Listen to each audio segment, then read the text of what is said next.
అక్కని 4 మంచి మాటలు చెప్పవలసిందిగా నేను కోరుకుంటున్నాను.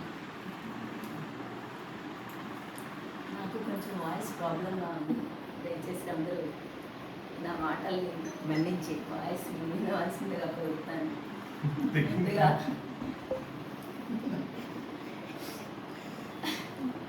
భోగి, సంక్రాంతి, కనుమ ఈ అంతా సంక్రాంతి సంబరాలు అనే పండగ రూపంలో ఇక్కడ నిర్వహిస్తున్న మన గుంటూరులో నిర్వహిస్తున్న సభ్యులందరికీ నా యొక్క హృదయపూర్వక ధన్యవాదాలు.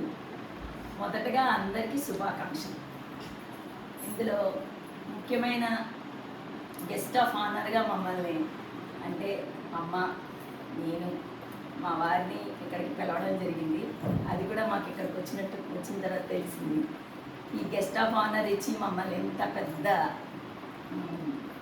పీఠం వేసినందుకు ముందుగా మహేష్ కుమార్ గారికి, అలాగే నాగేశ్వరి గారికి మరియు చిరంజీవి అశ్విన్కి నా యొక్క మనస్పూర్వక ధన్యవాదాలు.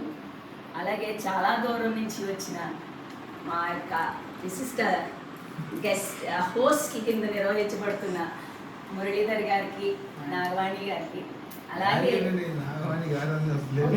ఇక్కడ నాగవాణి మురళీధర్ గారికి, నా తర్వాత చిన్నవాళ్ళు కాబట్టి మురళీధర్ నాగవాణి గారికి, మరియు మా చిన్నతల్లి మీనాకి thank you very much.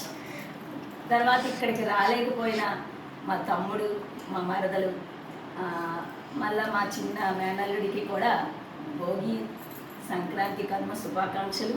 Plus మేము కూడా వారి లోటు చాలా ఇక్కడ చూస్తున్నాము, ఫీల్ అవుతుంది. ఎందుకంటే మొదటగా ముందు మా వారికి అదే పెద్ద బావ గారికి, ఇక్కడ వీళ్ళందరికీ పెద్ద బావ గారు కాబట్టి ఆయనకి సన్మాన కార్యక్రమం నిర్వహించినప్పుడు మా అమ్మ హోస్ట్గా ఉండి ఆ కార్యక్రమాన్ని ఎంతో బాగా నిర్వహించారు.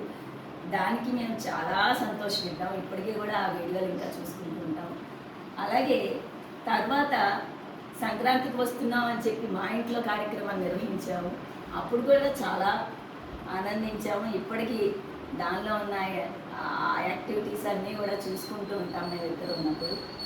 ఇప్పుడు సంక్రాంతికి మళ్ళీ వస్తున్నాం అనే కార్యక్రమం పెట్టి మహేష్ కుమార్ గారు, నాగేశ్వరి అండ్ బాబు అశ్విన్ ఇక్కడ నిర్వహించడం నాకు చాలా ఆనందంగా ఉంది.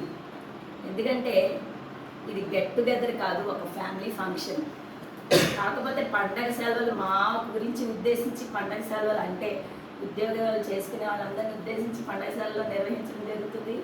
కానీ ఎనీ టైం మనం ఇలా కలుసుకోవాలని నేను ఎప్పుడు కోరుకుంటాను. పెద్దదానిగా నాకు మీరందరూ కూడా ఎప్పుడు ఆల్ ఆర్ ఇన్వైటెడ్. ఎందుకంటే నేను పిలవలేదని, రావలేదని, నేనేమి చెప్పలేదనే కార్యం మాత్రం ఎవ్వరు అనుకోకండి. ఎనీ టైం నా ఇంటికి మీరు రావాలి, అది నా కోరిక. ఒక గెట్ టుగెదర్ అనే కాదు, మీరు అందరూ వచ్చినా కూడా నాకు ఆనందం. ఎందుకంటే ఇది పొద్దున చిన్నపిల్లలకి రాబోయే తరాల వాళ్ళకి మనం ఎలా ఉన్నదని ఆదర్శంగా ఉంటే రేపొద్దున వాళ్ళు కూడా వాళ్ళు ఒక ఫ్యామిలీగా ఏర్పడినప్పుడు వాళ్ళు కూడా ఇలా నిర్వహించుకోవడానికి ఈ పండుగలు ఇలాంటి కార్యక్రమాలన్నీ పెట్టే అన్నీ కూడా దాన్ని ఉద్దేశించే పెద్దలు పెట్టారు. ఒక పండగకి కలవాలని, లేకపోతే ఒక ఈవెంట్కి కలవాలని, ఒక పెళ్ళికి కలవాలని, లేదా ఒక బర్త్డేకి కలవాలని, లేదా ఏదో ఒకటి. ఈ రోజుల్లో అన్నిటికీ చిన్నదానికి కూడా పెద్ద పెద్ద ఈవెంట్స్ కింద జరుపుకుంటున్న సందర్భాలు మనం అన్నిటిలోనూ చూస్తున్నాం. కాబట్టి ఎవ్వరూ ఎప్పుడూ కూడా మిస్ అవ్వకుండా రావాలనే అందరం కోరుకుంటున్నాము. కాబట్టి ఇక్కడి నుంచి అయినా మనం ఇలా కంటిన్యూ చేయాలంటే ఒక పండగ అది కాదు. నెక్స్ట్ ఇయర్ అయితే మరి మా వారు పూర్తిగా రిటైర్ అయిపోయి పూర్తి సమయం కేటాయిస్తారు. తర్వాత నేను ఇంకొక 1.5 2 yearsలో రిటైర్ అయ్యి నేను కూడా కాస్త పూర్తి సమయం కేటాయిస్తాను.